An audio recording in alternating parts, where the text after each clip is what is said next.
Alright, we're back. The morning. Dr. Carey wakes up early. Yes. Yeah, so she's got her spell book in it. She realizes very quickly that she can always clutch her spell book to her chest very tightly because she has two little arms that are like just designed for clutching spell books. So she grabs that. And so what she wants to wake up early because she needs to take time to do a ritual that she has cast many times before. And so she sits down and starts casting a ritual. And I think that's quiet enough, and that's detail-oriented enough where she can scribe this, enchant that, and move that piece, and burn this, that, you know, most of it doesn't bother anyone. But I think right at the end of the ritual, whoever's going to wake up next is going to hear just sort of a wail of despair to wake up whoever is on the edge of being awake. Nice. It'll wake up Axel's oversensitive hearing. He'll hear that. Okay. So when Axel sort of wakes up and looks over at Dr. Carey, what she sees is that Dr. Carey is sitting there all sort of prim and proper and doing her thing, and there's this like bug just like crawling up her arm. It's not supposed to be like this. He just kind of like, Axel just kind of like cocks his head to the side oddly and then just gets off the bunk. And as the weight comes off, I'm thinking that might possibly wake Ace up underneath me. Yeah, we'll say it does. A heavy sleeper. But Yeah. Just crushes into your face. I'm awake. What, did my tail hit his face when I got down or something? Yeah. Of course it. Where's the pirates? Still not used to this body. Which bunk did Estria choose, actually? She probably would have chosen the bunk that had the best view of the door. Wherever that might be. Yeah, that might be like straight across from Zemenius, I'd say. He's kind of like positioned to be able to see that as well and have access to the bathroom, so probably one nearby to that. Okay. Probably Zemenius has the best view, but his gear would have been already on that bunk. Right. Oh man, did Carrie change after finding out where Estria sat? Did she change her seating arrangement on her bed? She said that she gave me space, and I trusted her to give me space. I'm sorry, did I invade your space, darling? Did you? I mean, Carrie might not have noticed in the last night when she was studying, but I don't. Did you pick the bunk next to her? I don't know, did I?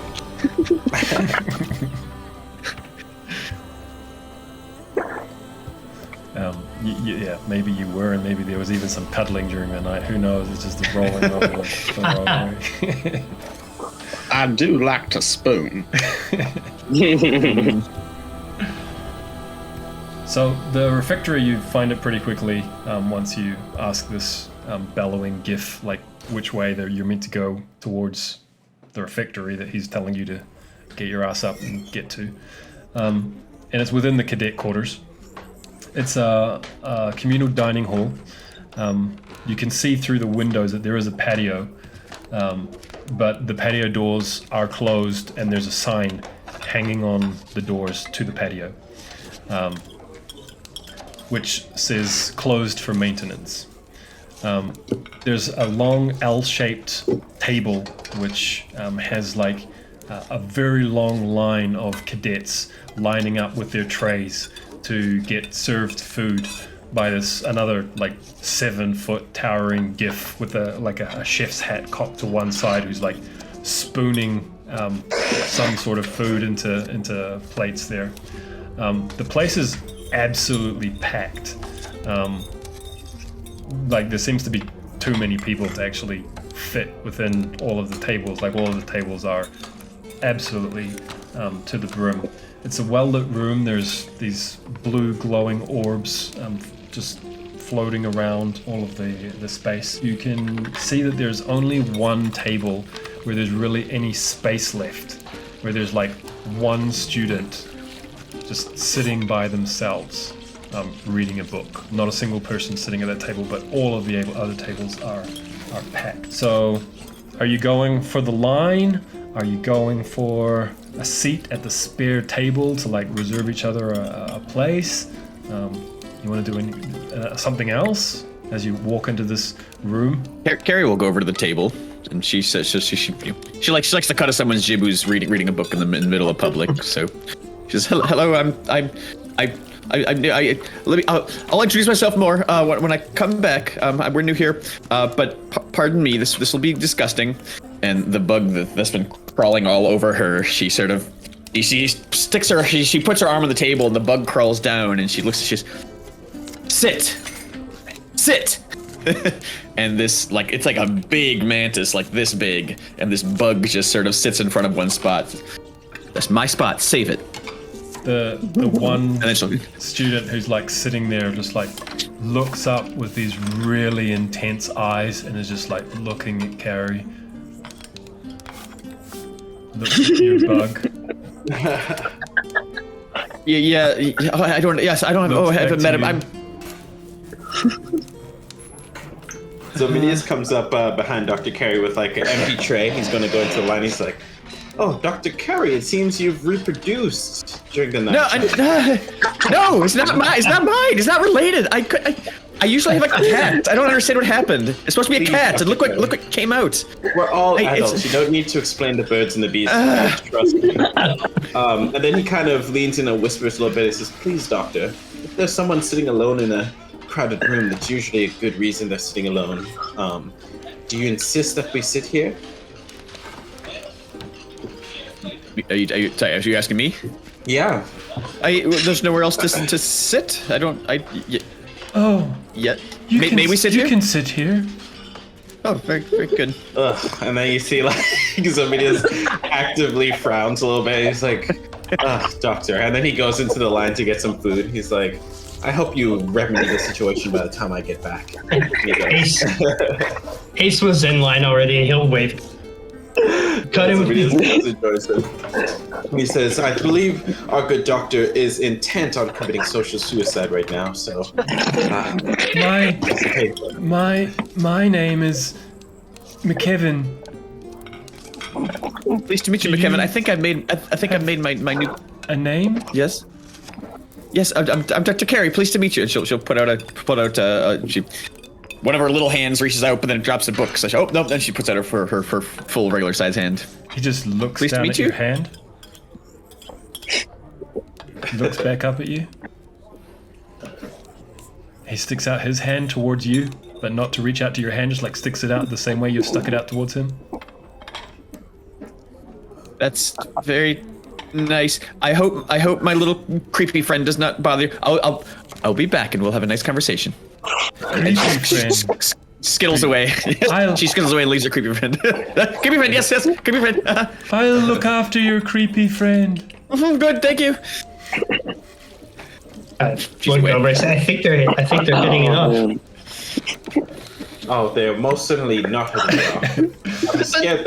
In the meantime, I saw the books. over at the line, those people in the line who weren't involved in that, so not Zeminius and not Dr. Carey, so Axel, Ace, and Estria, give me an insight check. Okay.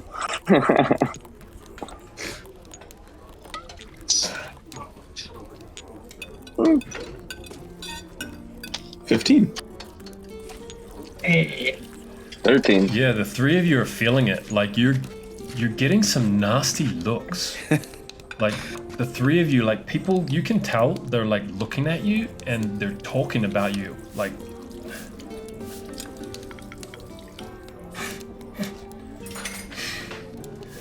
they're not saying good things. And like the people that are just like ahead of you in the line are like turning around and like trying to move away from you. Smiling really big. The bug didn't get on my back, did he? No, he's still over there. What? Estra's gonna look around and be like, I see how it is. And she's just gonna move up in line even closer to them who are moving up. Okay, as you move up and get in their space, you might have caught some of their conversation. Make a perception check for me as you get up right up in their grill. Will do. Ooh, that is a 22. Nice. You catch the words, "They're the ones up in Mertz. Pretty sure they tried to kill him." Yep. Shit. Yeah, it's Just smiling and nodding at them. yeah, it's gunpowder chowder again today. It's gonna be rough. Estria is gonna crane her bird neck in towards them real close like and whisper, maybe we did, maybe we didn't. Best you occupy yourselves for I decide. Otherwise. They look shit scared and they kind of move away as quickly as they can. They're up for their chowder powder and they get this like mushy bean kind of stuff just slopped onto their plate. The big gif kind of looks up at Estria and says, "Played out." Estria is gonna kind of look down at the bean slop in the pot and kind of look at him and say, I don't suppose you got, Yeah, I got something chowder else." powder, and he slops it down. Okay, I guess that's something else then. I'm not in the mood. Thank you kindly. Being robbed. Got my gun. I can see you're a man that appreciates a gun. Someone I came am. in my room. Someone took my gun. Slops more of the chowder powder in your bowl. Okay, that's a good amount of chowder there. What kind of gun did you have? You want some more? You can have some more. Oh, no, Slop some more. okay. I would like more. You would like some more? No, move on. He wants some more. Slops it down in Ace's plate. That's been in the family 7 generations. Estria is going to kind of like back out of the line and sidle up next to the table where he's doing stuff and be like, so, tell me a little bit about this gun of yours. As the others are lining up, he's just kind of like slopping down, like not even like aiming at your plates as the conversation continues. Like you have to line up your plates so that the slop actually hits the plate in the correct place. He's now only looking at Estria as he continues serving. It's a Ryback family heirloom. I'm telling you, 7 generations. My granddad's son, my granddad's son's son, my granddad's son's son. You get the idea. I do. A piece of art. It could shoot a man's head off, 400 yards. I almost want to cry just thinking about losing it. I can understand your frustration. When was the last time you saw it? It was stolen last night during the chaos, during all that mess when the alarms went off. Someone came in and stole it. I was fast asleep. Gosh dang it. You were sleeping during the alarms and somebody broke into your room? I slept right through. I can't even explain it. That seems a mite suspicious to me, doesn't it to you? I'm a light sleeper as well. No understanding it. Tell me, what's the last thing you remember before you went to sleep? Well, I always have my bedtime cocoa. And I drank my bedtime cocoa. And then I went to sleep. Interesting. This bedtime cocoa of yours, did you do anything differently with it tonight? Maybe leave it unattended for a little bit? Oh. Well, there were those cats in the kitchen I had to chase out. Like someone thrown a bag of cats in the kitchen. Oh, the old cats in the kitchen gag. I know that one. Yeah, somebody's definitely been up to some shenanigans around here. Well, I'll tell you, if you find out anything about my gun, I will reward you very well. It's a beloved item. I tell you what, I'll keep my eyes open if you give me a description, and if I see it, I'll send it your way. He says it's. He describes a piece made from pure silver and beautifully designed gifts carved into the. What's the end bit of the gun called? The stock. The stock. Yeah. Says No one else can have that gun. It's one of a kind. It seems as such. I will keep both my eyes open. On the barrel, you'll find the name. Ryback.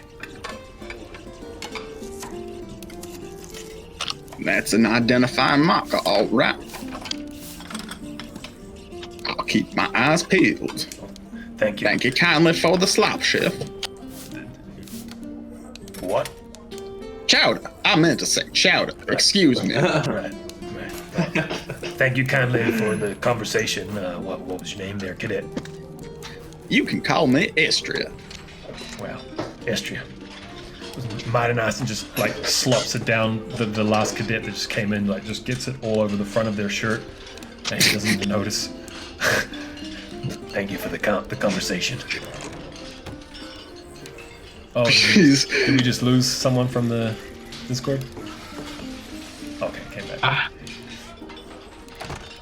She's gonna look at the cadet who just got the slop on his shirt, and she's gonna kind of like cock her head, like, "Hey, what you gonna do?" You know, and then go over to the table. Okay, so you've all been served your food, and you're sitting eating this very hearty breakfast of beans and slop. Do you guys actually eat it? Enthusiastically. Of course. Dominius says not. He plays with it a little bit, and he just is like, I think I'd rather starve. Astria knows what it's like to starve, so she's not gonna turn up prude. Okay. So Estria, Ace have eaten it. Axel, what about Axel and Carrie?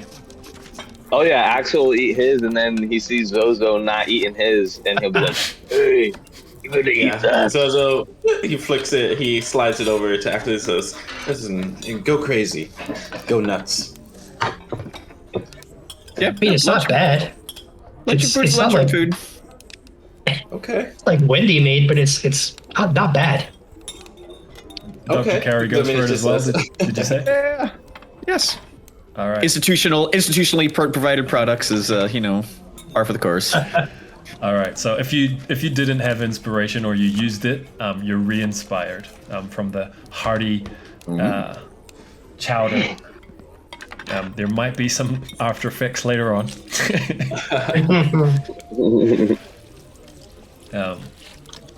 Okay. So you're sitting there with this cadet who was all alone, who introduced himself as McKevin. And he's finished his meal, and he was just sitting there looking at his books, and he's looking down at his books and looking at you guys eat just very intently. You can tell he wants to make conversation, but he just leans in, opens his mouth to speak. Please don't. Please. Yes. Very rude. And goes back to his book. You saying I'm rude? Zoe just gets up and he says, I think I'm gonna go see if there's any dessert or some berries or something around here. And he gets up and he goes and makes a walk around, and he's looking for the popular girls' table. Like that's what he's looking around for. The people like that. He's like, huh. Okay, you can see them, and they're all like laughing, and you can see they're like looking at your table's way and like snickering, and you recognize the ringleader of them, Vina, the girl who challenged you for your bunk, is the ringleader of the popular table. Okay, so I think Zominius thinks this is the nerd table. It is the nerd table. I don't know what that is. He walks and he kind of redirects himself from that table. He's like, oh god, I find myself suddenly in hell, and he kind of makes a circuit, and he's gone from the table, but he'll come back eventually if while whatever conversation happens. Okay. As you cruise around, make an investigation check since you've gone for a walk around the refectory. Okay.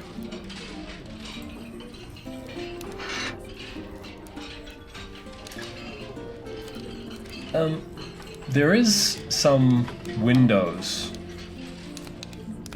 in the patio door, and you've noticed that looking out the window, which is closed for maintenance, according to the sign on the door, there doesn't seem to be any maintenance out on that patio that you can see. There's no building materials, there's no scaffolding, there's no anything that you can see, or any reason or any damage to the patio itself that would seem to justify the closing of the doors and having all of these students jammed into this small space so uncomfortably, making you stuck at that one table with McKevin. He passes his hands before his eyes, evoking the guidance of the eternal flame. It's like, oh, what is this? Seems there's a little VIP section that they're keeping from us. And he approaches the door stealthily to get a look, see what's outside. It's very hard to see properly. The windows don't allow to see much. You've only been able to see the patio itself, but you can't see any. You can see that there's no one on the patio, but what might be out there, or the reason why it's closed, you'd think you'd need to actually go out there into the patio to get a proper look, is what you can see. But you can't see that. It's not like a secret club there or anything like that. You can tell no one's out there, but you can't make sense of why no one's out there. Why is everyone jammed in? There's not enough seats, and they've shut off this perfectly viable space as far as you can see. Okay, yeah. So he's like, oh, he's already having visions of like outdoor, brunch like table for his group. So he's like, oh, let me go. So she's gonna try and open the door and take a look outside. The door is locked. Do I have? Okay, with the door locked. I don't think. Can he try and? I'm trying to think of what he can do to get out there. What type of lock is it? Like, is it a? It looks pickable. Okay. Okay, so he will. For now, he's gonna be like, okay, I see, and then he's gonna go be like, I think I know who can help me out with this, and he is going to point. And Ace is suddenly gonna hear a voice in his head as Zominius casts a message and says, "Hey, Ace, could you come help me out with something over here? I think there's a little bit of mischief that we could get up to, if you're interested." Zominius is waving from across the room. Axel, would you sit at the nerd table? You don't seem like that type. Yeah, while Gunia sorts out the sound. Meanwhile, back at the table. Axel grunts and literally doesn't say anything else. Just gets up, walks back up to the guy. That's the guy who lost his gun and asks for more grub. His body being so big needs a lot of fuel, so he just goes back up there for more and just says more. He takes a note off the wall and he says, "Are you with Estria? Are you from the company of Estria?" He narrows his eyes, but he grunts and nods. Which one are you? I'm Axel. That name's here. All right. Well, I got told by Tardo to have some chocolate pudding for you. What's pudding? He gets excited. He doesn't even know what pudding is. It's great. You'll love it. And he kind of hustles out to the back of the kitchen. You hear some of some things opening, and he comes back and he brings you a big bowl of chocolate pudding. Nice. His just as he walks it out, he with his hat-like senses, he can even smell it already. He's like, this aroma he's never even smelled before. This sweet nectar. He's already like really enticed by it. So he's like drooling, fangs hanging out, just like drool. As he hands the bowl back to you, says, Tardo said the wolf said you did a good job with the box.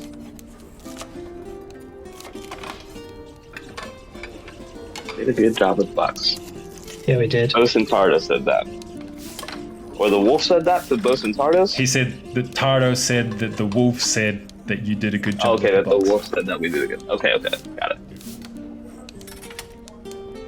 So he gives him meanwhile, a nod and then like grabs his food and pudding and heads back to the table. Okay. Back at the table. meanwhile, Okay, Ace, we've got your sound back. Yeah. And meanwhile, Right. you've been messaged. what's this about mischief? Yeah. So what's this about mischief?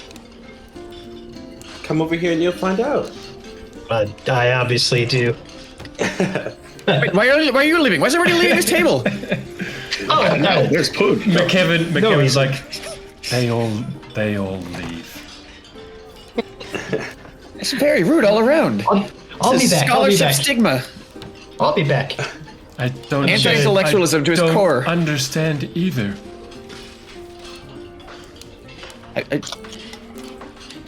You'll have fun without me. Okay, I'll be right I'll back. let the action happen.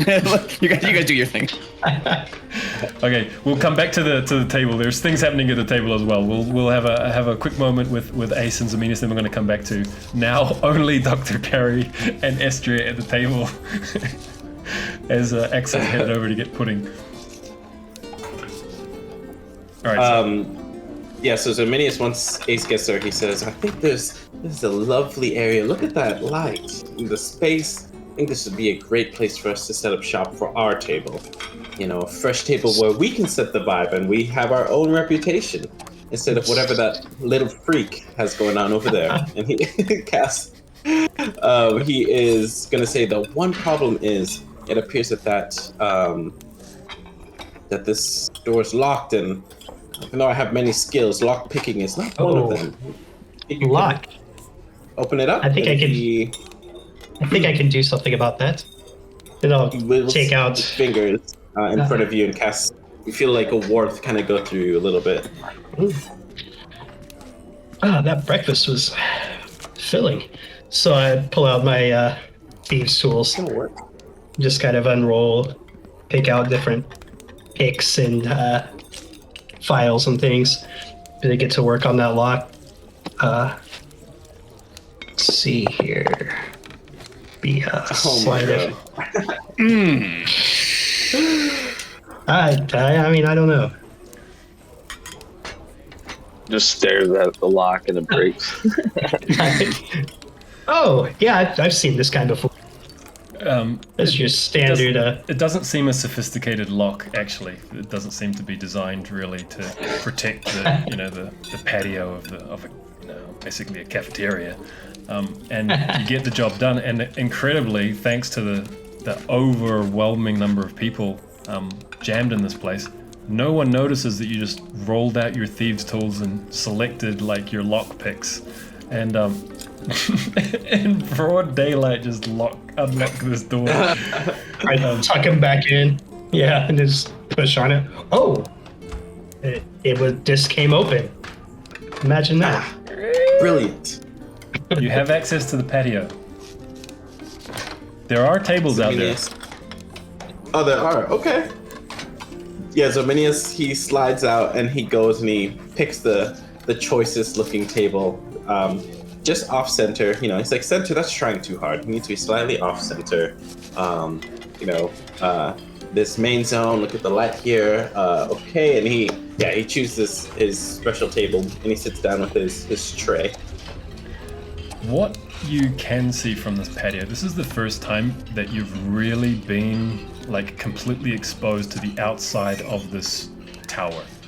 It's the first time you can actually like, you got a sense of it when you were up in Skydock, but the dome made it kind of blurry and hard to see.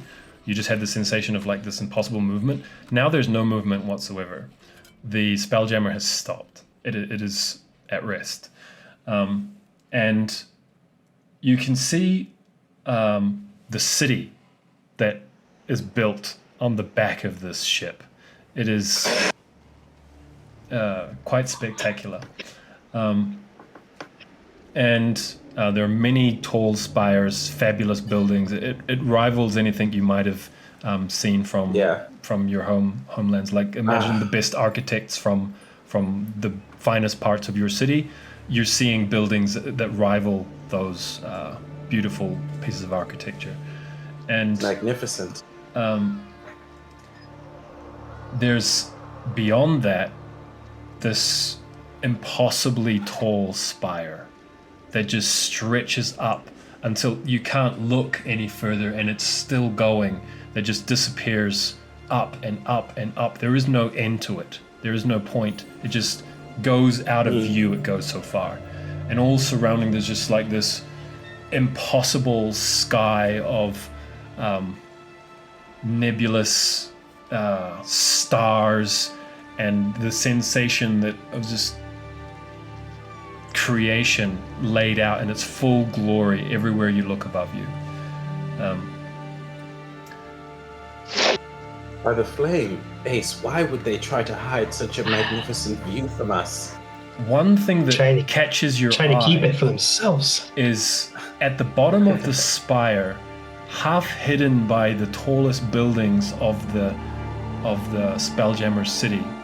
It seems to be a vaguely anthropomorphic mountain curled at the edge of the city. Almost in you could describe it as a fetal position, almost. And where the Spelljammer is docked at the bottom of this spire, you can see two visible portals. It's very far away, like it's a big city, so we're not talking about a close distance. So the fact that you're seeing them so you can clearly see them, they must be, when you're close up, like huge.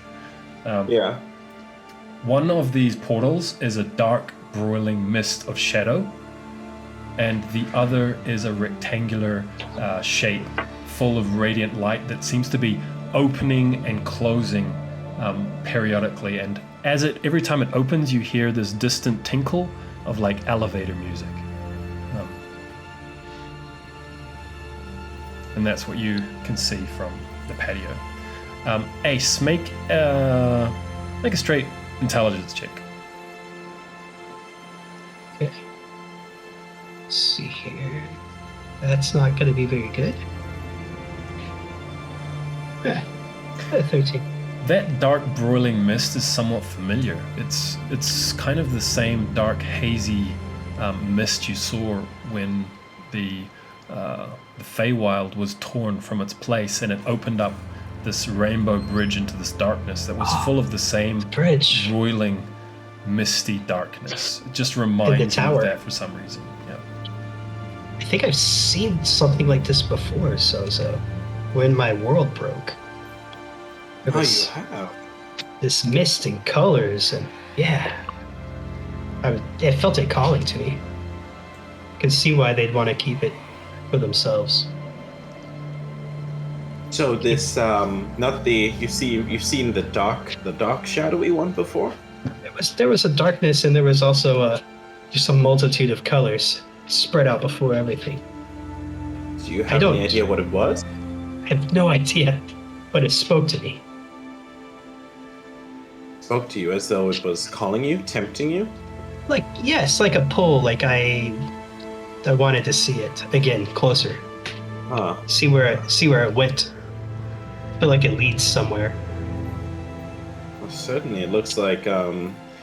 So these portals, does it look like they have a structure built, like leading to them, like they're kind of incorporated into the structure of the city, or does it look like they kind of have appeared there, and they're not like? So they look like they're for- part of the spire, as opposed to I the see. city. Right. So you can see like the whole city from where you are, and then that's parked up at the bottom of the spire, which stretches up, and you can see where it's parked up. It seems to be lined up so that it's docked, like to be able to access like this more rectangular portal seems to more lined up with the Spelljammer. Okay. And next to that, kind of on a part of the spire, more like haphazardly placed almost, is this dark one just surrounded by these swirling dark mists, but clearly some type of portal as well from the look that it has. Huh.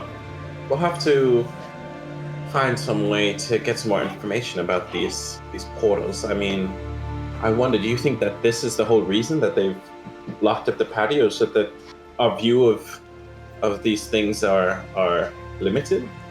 Certainly a powerful view. Wonder Yes. Meanwhile, who would know? back at the table, Dr. Carrier and Estrier, both of you make insight checks for me. Insight check. Ooh, that's not my strong That is an 18. Oh. I got a straight up 10. So Dr. Carey kind of sees this McKevin as, just pretty used to it from the academy. Lots of people like this, pretty normal, standard, nothing of interest. Estria, however, notices that there's this constant tremble of the student's hand as he's holding his book. You can see that he's digging away at like the wicks of his thumbs and has like clawed them away, kind of like all the way to bleed. He's constantly like chewing on his lip. He seems really like nervous, worried, concerned. You can feel like he has a weight to him, like he's really in a bad place almost, emotionally. Like he seems to be putting on like a cold front or whatever. You can see that he's in a pretty rough place. Like he really wants to be accepted by the two of you left at the table.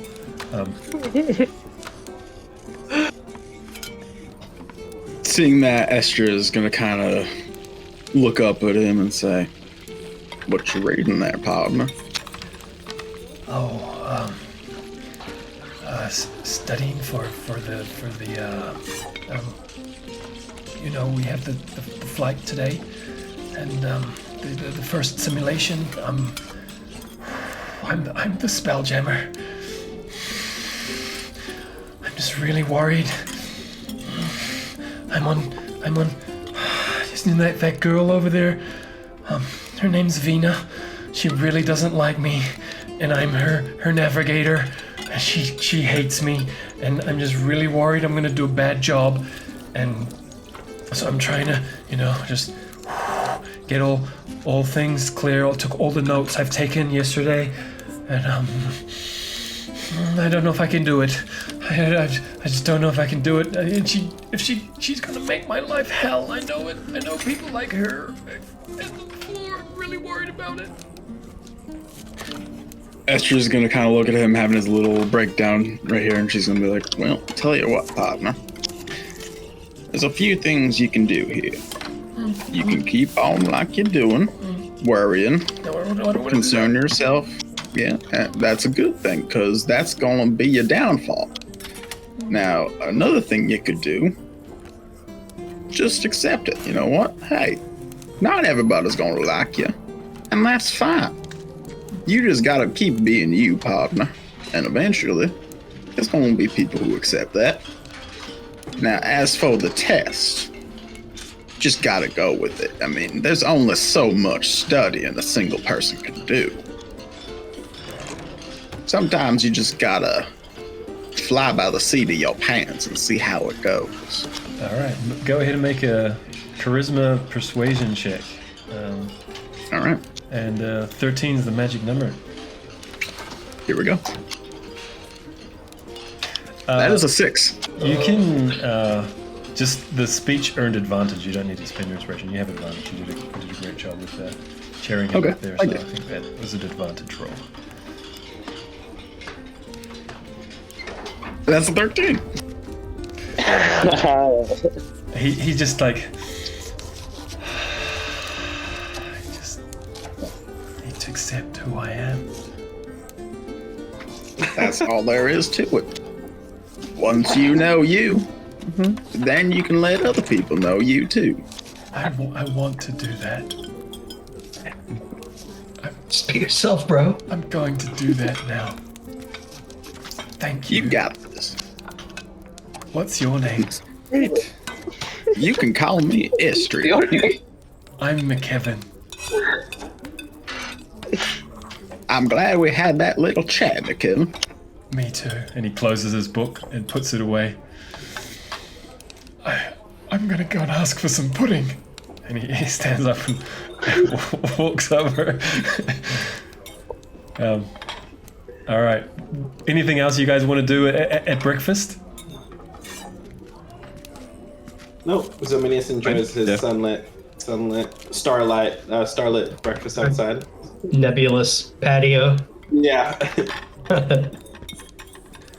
Did you find food out there? No. No. Yeah, so I guess he's just drinking tea or whatever it is, whatever hot liquid. He's just drinking that outside. At a certain point, the GIF chef kind of comes over with another couple of bowls of chocolate pudding and puts one down in front of Dr. Carey and one in front of Estria, and he gives you the same message that Bosun Tardo said, that the wolf said you did a good job with the box. And if your other friends, he looks around, let them know the chocolate pudding's waiting for them there. I'll tell them that the nerd table gets pudding.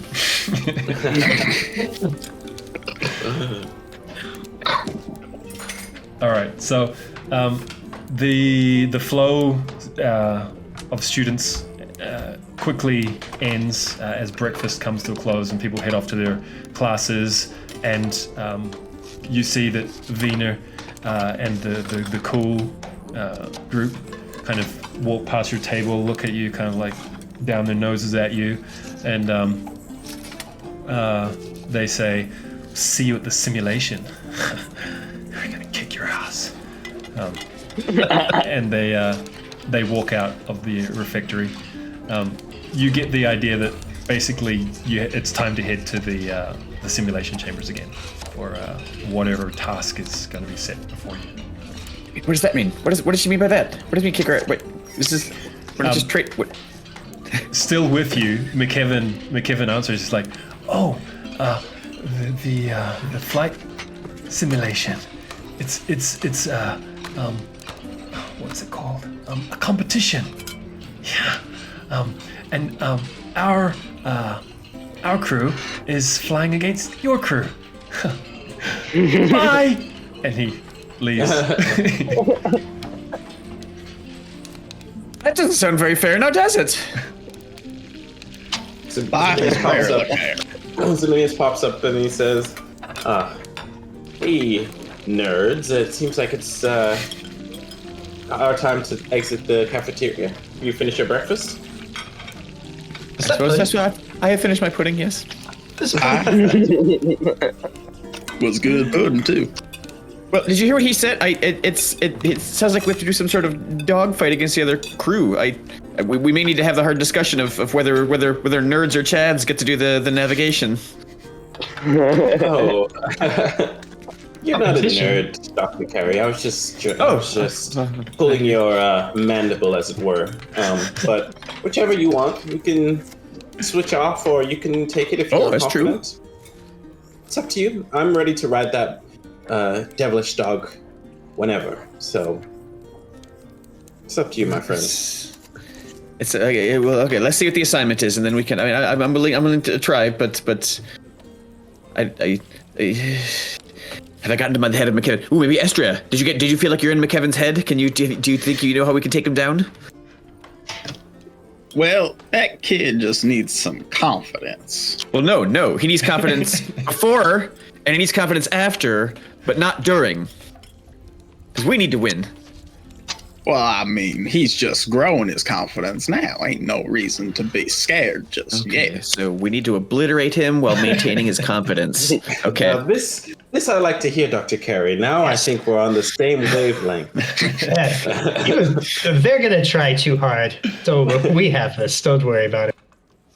It would be the shame and the indignity of the century if we lost to the likes of them. So let's go.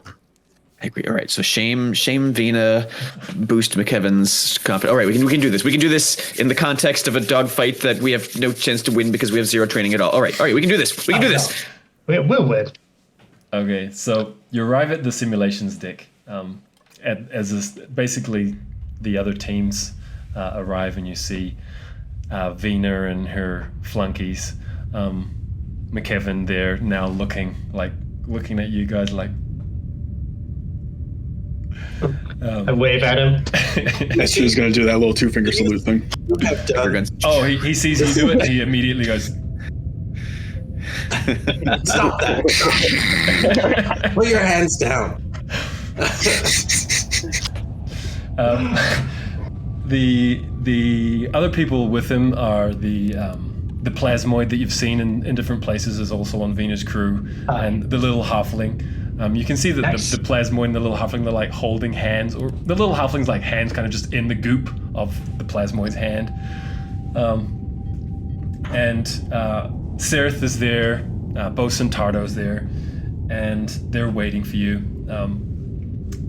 The other group seems to be like murmuring quietly amongst themselves, and Bosun Tardo just glares at them, and they immediately just shut up. And she kind of lights up a cigar. Well,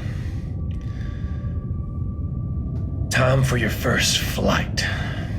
And Sarah's like, this is going to be fun. This is the best part. And Tardo's like, this is not to be fun. This is serious training. Now, you'll be going on your first flight. You're going to navigate through a debris field on the outskirts of Colaire. That's a planet, a sodding big gas giant.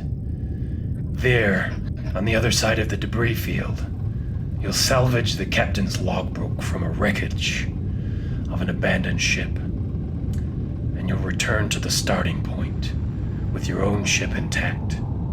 Now, this is a race, but let this be clear.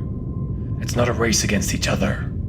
It's a race with yourself, and I won't hear any other way about it. So, all that chatter, you can nip it in the bud. It's not about getting there. It's not about getting there quick. It's about getting your mission done well.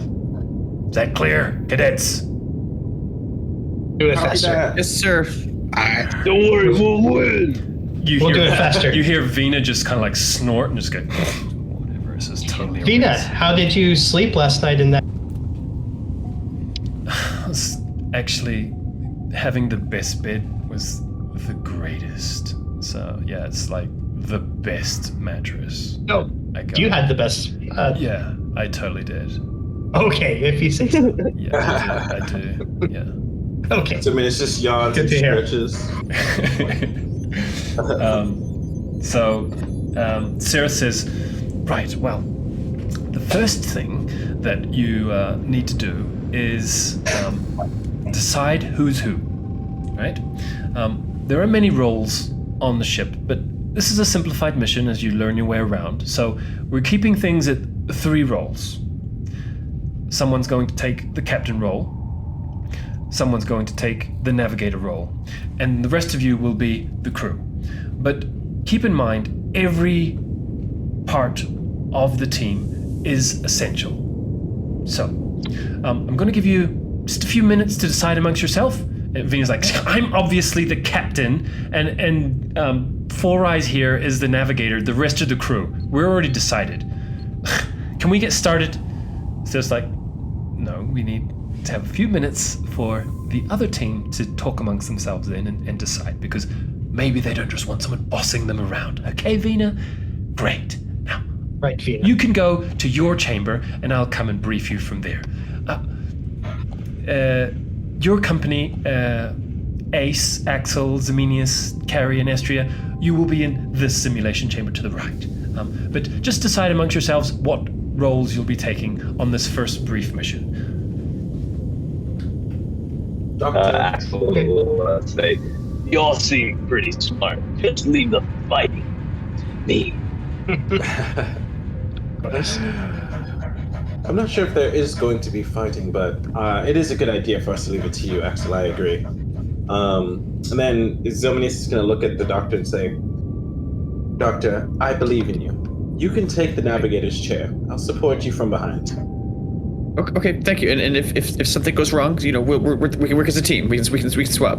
Okay, I can do that. But what do you think a captain does here? Yeah. Do any of you have command experience? I wouldn't call it command experience, but I did used to have my own ship. Oh, That's good enough for me. Your own ship. boy. Wasn't much to look at, but it was mine. Got me where I needed to go. A spaceship? That it was. Oh, Oh, well, I had a horse. What a... I've experienced with ships water, not flying. You see Sirth's jaw just drop open as Axel says that he had a horse. He's like, that must have been a really big horse. Oh no, right. I'm not talking about your jar. Sorry, silly me.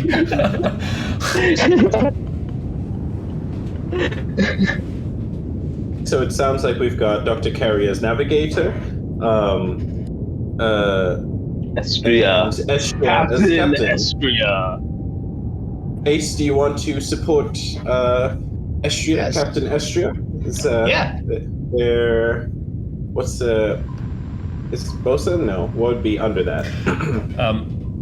So First mate? First mate? First mate. The first mate. First mate. the instructor, hearing your conversation, says, You're quite right. There are other roles. Just on this mission, all of those other roles, the first mate, the quartermaster, for now will be simplified as the crew. This is just to dip your feet in. So certainly supporting the captain will be key in this mission. Don't think that the crew is lesser just because it doesn't have a fancy name or a fancy title.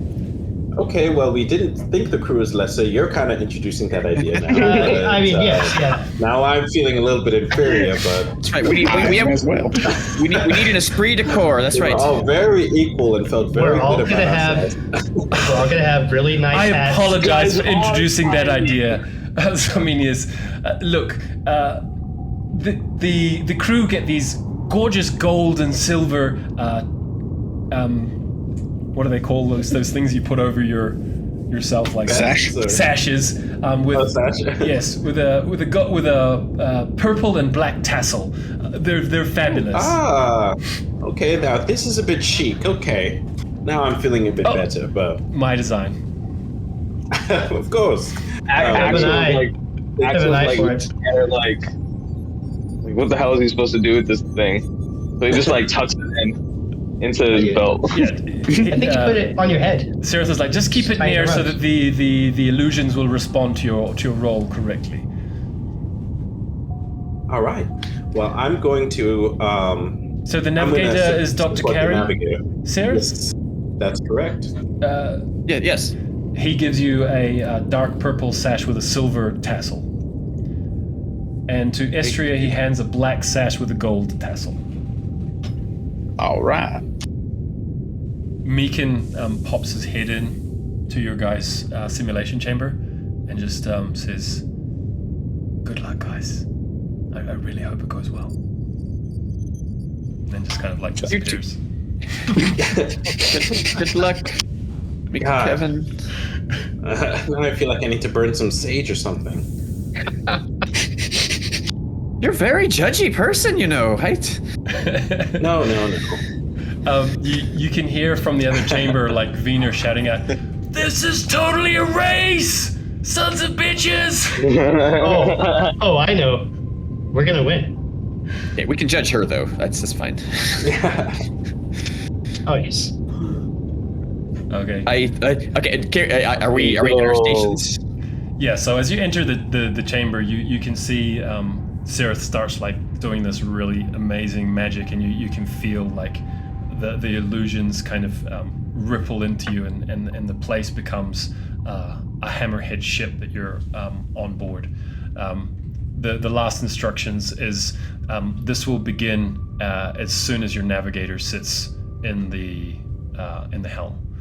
All right. I'll go find. This is the same kind of ship we did our original training in. It looks like the miniatures that you saw, the ones that you flew around. But the one that you guys began in the battle looked like a galleon. Okay.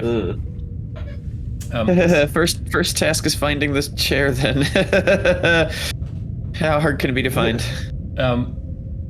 You kind of feel like a tug from the sash, kind of like guiding you where the deck is, like towards the back of the ship, straight through the doors. And as you head to the back there, you see the same kind of chair that you saw in the Nexus, in a kind of like an ample chamber.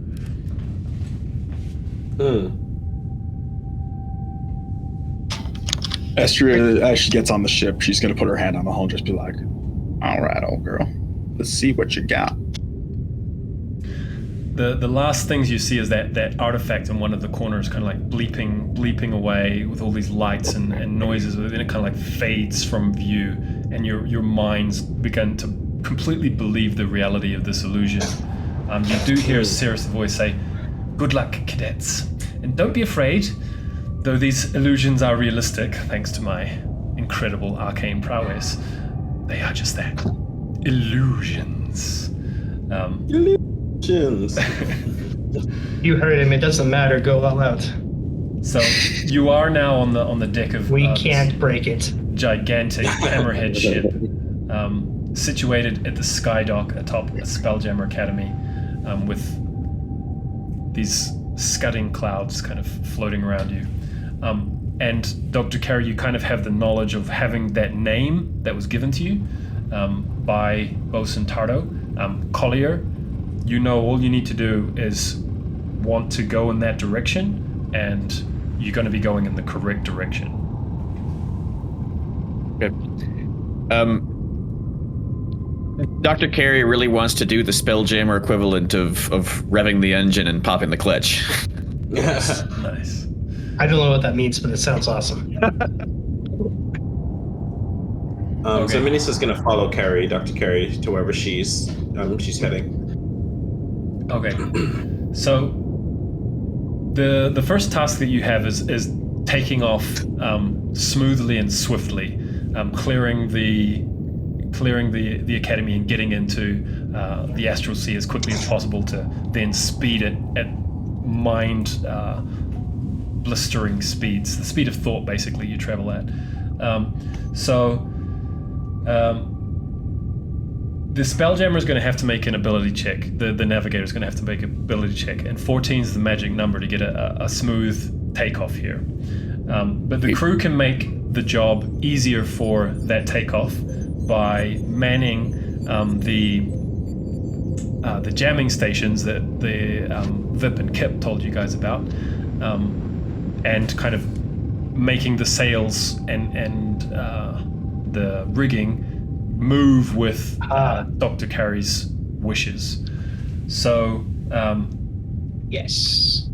each crew member each who has taken the role of crew can make a skill check, kind of describing what you're doing to help out. You can make that however you have the narrative control of what it is you're actually doing to help out. And if you do, that's going to add each success that beats a 13 is going to add a +1 to Dr. Carey's eventual roll. The captain can make a charisma check to allow anyone who failed, any crew member who fails their check to get a reroll. But their DC on their reroll will increase by 2. So it's like a little mini skill challenge to take off smoothly.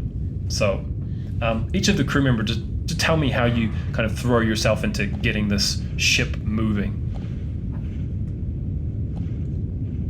I'm gonna say that there's like underneath, there's a spot that Axel can get to and grab some like arcane ores and just like give it like a boost and just start rowing down there. Nice. All right, so you can make a athletics check.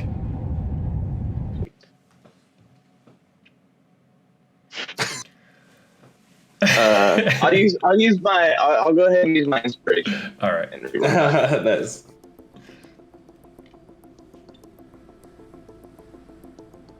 I'll take that. 20's much better than a 7. Yes. Yeah.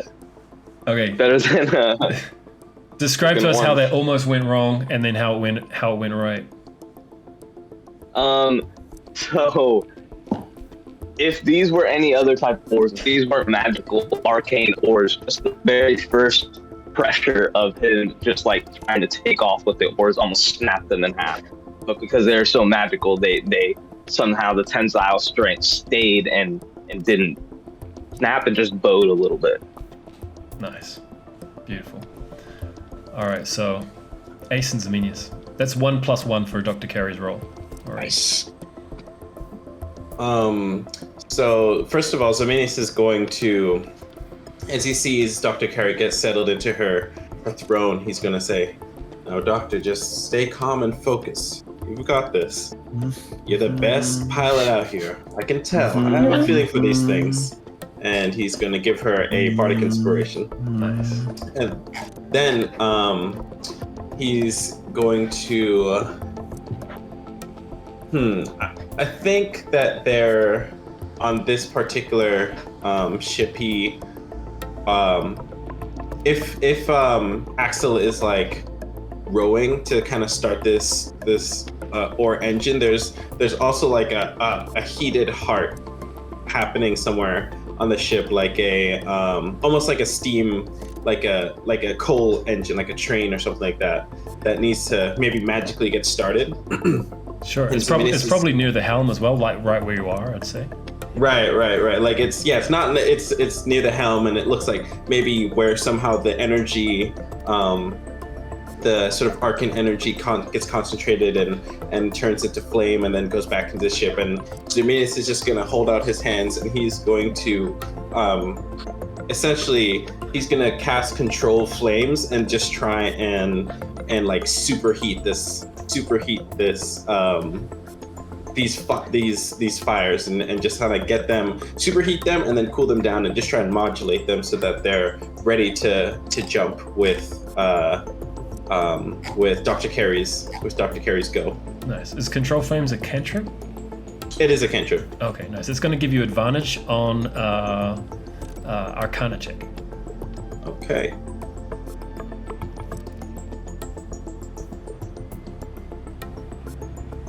Come on. Yes, sir. Ooh. Nice. So yeah, you see his hands start to get this heat, and he's like heating it up, and he's like, "All right, Dr. Carey, I think we're ready for you." That's +2 so far. What about Ace? So I'm going to climb up the mast, and I'm like in the riggings, grabbing on ropes and just kind of swinging to adjust the sails to try to get the best angle of the solar winds or whatever. Nice. Just kind of like swinging here and there. Excellent. You can either do for the rope manipulation, like getting them all untangled or knotted. You can do sleight of hand, or you can do acrobatics for the swinging the sails open to full really quickly. Acrobatics, it's a little bit better. That double protraction. Oh, I'm definitely gonna use my inspiration. Use that inspiration for sure. That's my second one. Okay. What 13. happened? What happened? So I almost slipped, and I snagged a rope, changed my direction to swing around, ate the deck. But at the last minute, the sail just opened.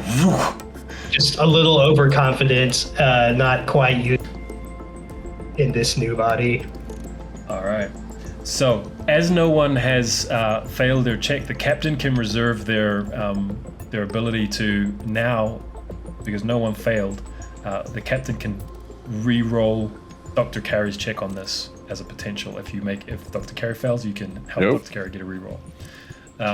So, We ain't failing out here, baby. Win, you're gonna roll your spell casting ability, but it's got an extra +3 added to it. Do I know how to do that very easily? It's in the modifier It's in right the next to your bottom dice left. in the bottom left. You'll see. You can put a Plus +3. All right. And then my spell casting ability is intelligence, just straight intelligence roll. No, so you're gonna have like whatever you would do to cast a spell, like an attack spell, is my spell tech. Yeah. Ooh. All right. Well, you're pushing my knowledge of fantasy grounds, I'm afraid to say. I'm just going to roll intelligence check, and we can add the extra +2 for proficiency. I'm sorry, I don't know how to Good idea. do what you're doing. Ugh. Boy, well, that's a 10. I've got Bardic Inspiration, so I guess I could use that. Or I don't know, does it make sense to have the captain? Yeah, let the captain do his thing first, maybe. All right. And see. Yeah, what do I need to roll to?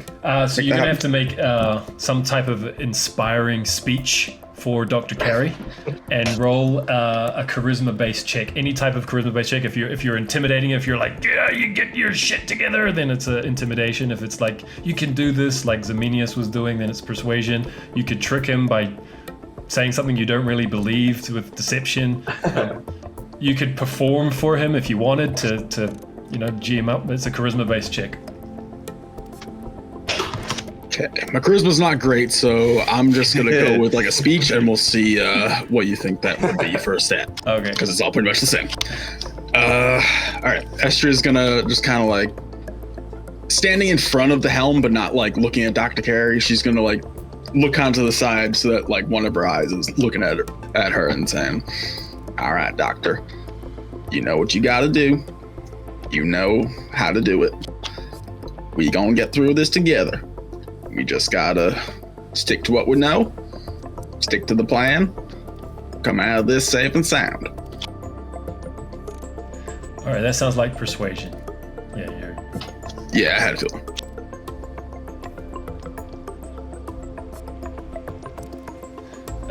It doesn't afford a reroll, unfortunately. Yeah. He feels probably good about it, but not enough to get a free reroll. So if you're going to beat that check, I think we've got 12. You're missing by 2 at the moment. So your inspiration can still get there if you roll a 2 or better. My DC is 14. DC is 14. Yep. Okay.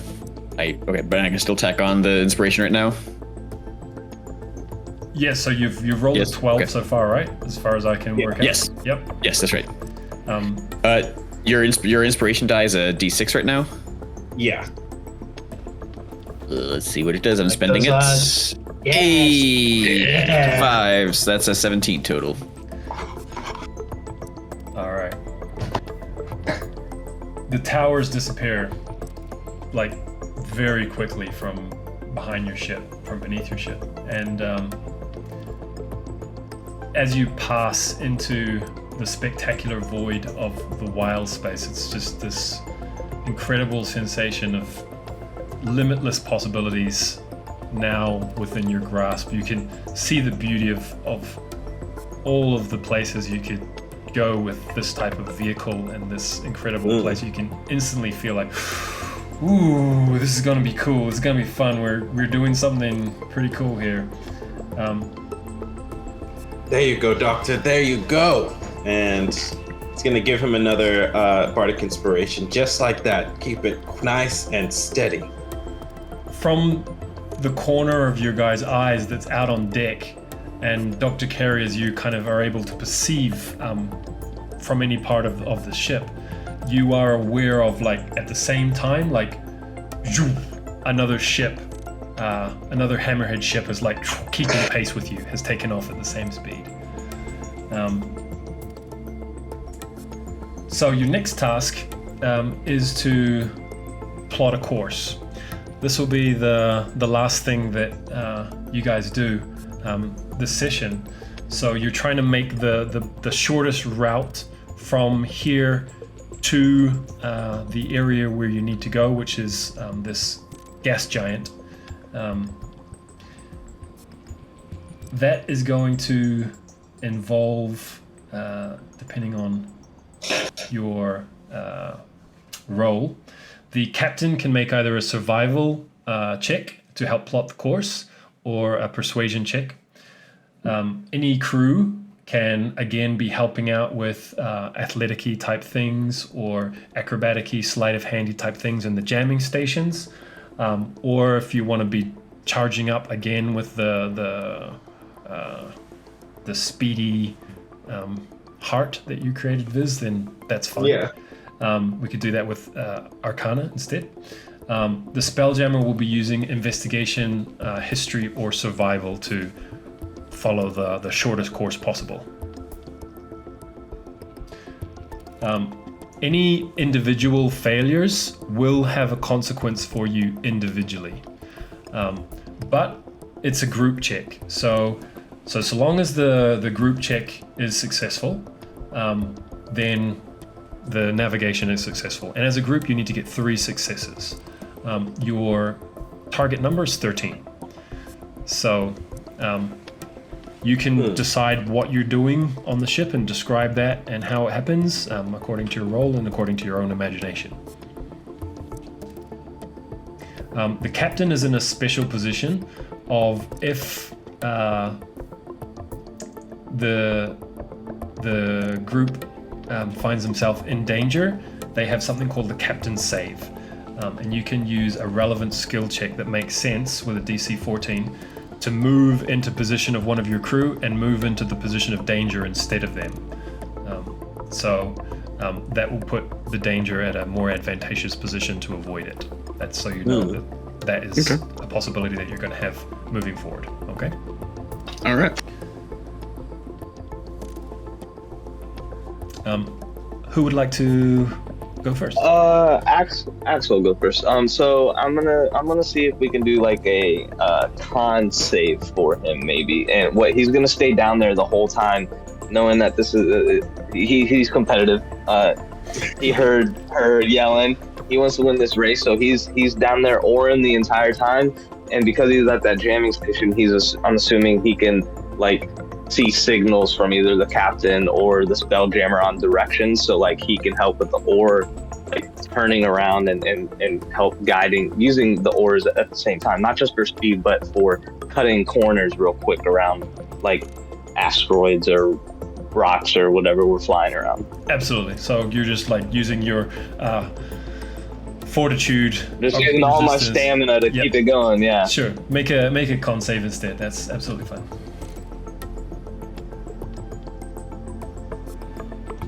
Nice. 2. All right, that's 1 success. 1 out of 5. I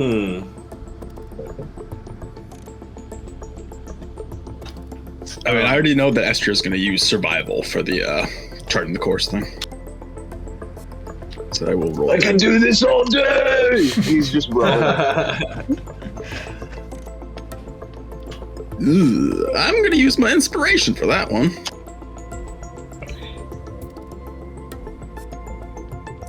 There we go. Nice. All right, so I'm thinking with that, she's like looking over a chart of the area basically, and she's thinking, if we if we took a direct path, we might just be able to get through this real easy like. But then she looks closer and she's like, oh wait, hang on. There's actually like a dark matter nebula or something in that way, and that would cause trouble. So we can't really go that way. But we could use it as like a slingshot, perhaps. With that clarification, like Dr. Carey's like able to calculate like, oh, it's a good point, and like you just see like this the best way to go. You have advantage. You've given Doctor with your crit. You've given Dr. Carey advantage on Dr. Carey's roll. Hell yeah! Very nice. If of all the equations flying in front of my face. I think at this point you see Zaminius has tied his red hair back up into like a little man bun, and he's rolled up his shoulders because the that sort of flame engine is going strong. He's like, all right, Ace, tell me what to do. I'm not really... Physical labor is not my favorite thing, but you're making it look kind of fun. I also would rather win than lose. Fun. So Yeah. he is going to get his hands dirty, and he casts guidance on himself like, oh, please. And he says, do not let one of these ropes decapitate me. And he jumps in, and he's going to make an acrobatics check. Nice. Yeah, so you just want to like swing as hard as you can and pull. Nice. Yes. Crushes it. 26. Yes. He's doing it. He's like, all right. 22. Yeah. All right. Okay, it's already successful. It's going swimmingly. You've already achieved 3 successes. All right. So that's great. But the more successes is going to give you whether you have an advantage or you're behind the other ship. So also individual failures will have a consequence in the next part of the challenge. So this is still meaningful rolls. So, would it be possible if I want to kind of taunt and do a performance, like a dance to another team of Spelljammers, or to kind of misdirect them? Sure. I'm like, maybe I'm up on like running across lines, just trying to make us. Do you have any magical means to make that more visual so it could cross the distance of some type of... I have a Misty Step I could use to get my just teleport. I don't really have... just trying to think of a way to work a performance. You don't have any minor illusion or prestidigitation? No, Mage Hand, but see how that's gonna translate. Well, Need a mage hand to slap the mage ass. yeah. Okay, I so don't think the range isn't quite far enough. I'll say you can still maybe pull it off if you're doing it like in the crow's nest. Yeah, I was hoping to do kind of like, I guess it would maybe translate to like an... You cut out there. Translate to a what? Like oar walking, like the Vikings would do. Oar walking. Ridiculous and dangerous. I like that. That sounds cool as hell. So it was like a dance that they would walk. You cut out again, Goonie. Try again. Okay. So it was like they would walk on the oars as they were just to show off, kind of. Just it was like no point other than just showing up. Oh hell yeah. Okay. That's basically what I want to do to intimidate. So what we're gonna do is we're gonna do it with disadvantage because it's really difficult to It's to ridiculous. be seen over at the other ship. But just for your crew being affected by how cool they think you are by showing off is the first roll. Right. The second roll will determine if whether or not the other ship is affected by it, if that makes sense. Okay. So performance with disadvantage. But just roll them individually. So just roll one, and that's like for the actual test, which if it's successful, it counts as a success. Got it. But the second one's going to see whether it can affect the other ship or not. Got it. That's a 13. That's just enough. That's all right. One more time. This one's for you, Vina. 14. All right. A little better. Okay. All right. So yeah, I'm twirling, spinning way up on the rigging. Okay, I'm gonna let you know what happens with that in a moment. All right. Dr. Carey. So, could you say a little bit about what it's like to perceive the rest of the ship and what people are doing when you're sort of sitting in the helm? I guess. So basically, in in a locked room, aren't I?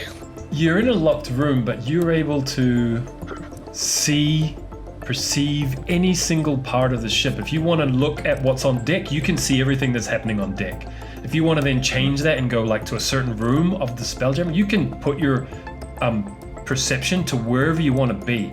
Or you can just like pull back and feel the ship and feel the things that are around it coming close. Like when other ships come close, like you're going to be aware of that. You're going to see the things coming in. So your body's locked in there, but your mind is anywhere, any part of the ship that you want.